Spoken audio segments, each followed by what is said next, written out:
तो यूक्रेन पर बारूद बरस रहा है। महाविनाश के हथियारों के इस्तेमाल का खुलासा पूरी दुनिया को दहला रहा है। लेकिन इससे भी ज्यादा सन्न करने वाला खुलासा यह है कि अब जंग का दायरा सिर्फ यूक्रेन तक सीमित नहीं रहेगा, बल्कि यूक्रेन के पार भी बारूद बरसाने की तैयारी में है।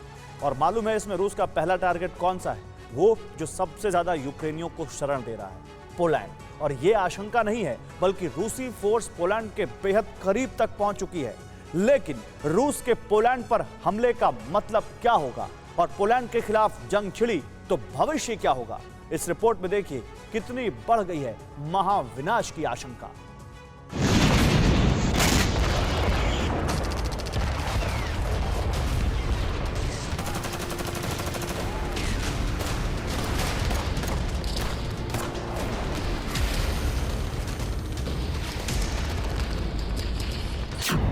यूक्रेन में जारी जंग का दायरा बड़ा हो रहा है। रशियन विनाशक हथियारों से हमले के बाद तस्वीर पूरी तरह साफ है। रूस अब किसी से भी टकराने को तैयार है। पूरी दुनिया सैनिक और हथियारों की कमजोर स्थिति में प्रोडक्शन दोगुना है, लेकिन परंपरागत और एडवांस हथियार कम भी पड़े तो महाविनाशक हमले की तैयारी भी पूरी है।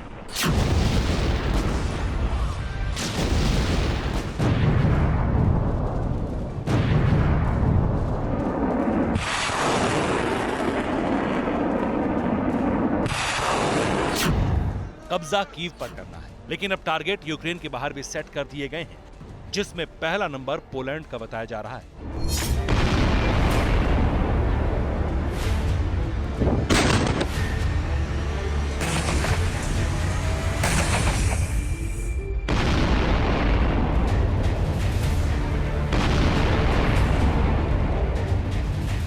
वो पोलैंड जिसने रूस के खिलाफ जंग में यूक्रेन की हर कदम पर मदद की, हथियार सप्लाई में अहम भूमिका निभाई, यूक्रेनी सैनिकों को ट्रेनिंग दी। लेकिन अब जंग लड़ते लड़ते रूसी फोर्स पोलैंड की सीमा के बेहद करीब पहुंच चुकी है। यानी खबर अब यूक्रेन से पोलैंड पर शिफ्ट होती दिख रही है। ऐसा क्यों, वो आपको समझाते हैं।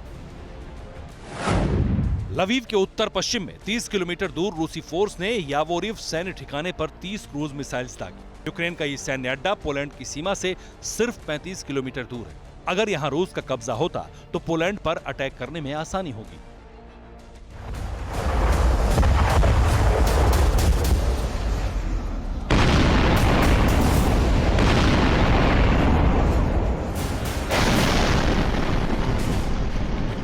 लेकिन रूस ऐसा करेगा क्यों? क्या रूस ने नाटो देशों के खिलाफ जंग छेड़ने की तैयारी पूरी कर ली? क्या मॉस्को का प्लान यूक्रेन के पार भी हमले का?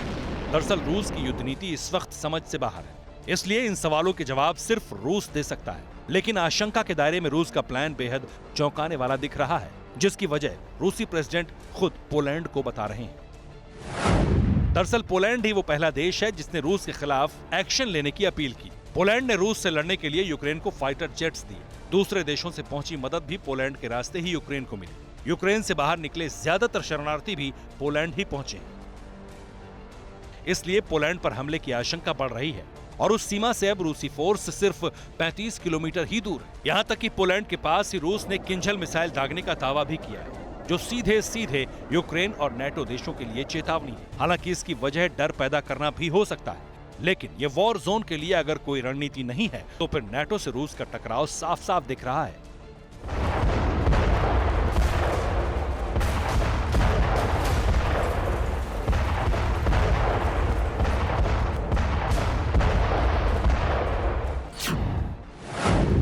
पोलैंड पर रूस के अटैक का मतलब नाटो से जंग है।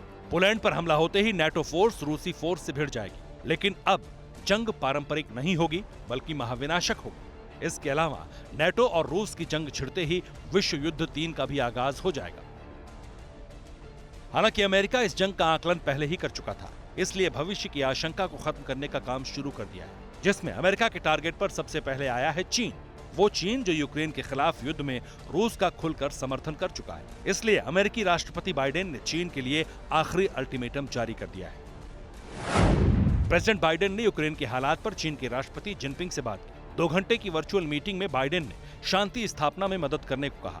इसके अलावा जंग में रूस का साथ देने पर अंजाम भुगतने की चेतावनी भी जारी की गई है।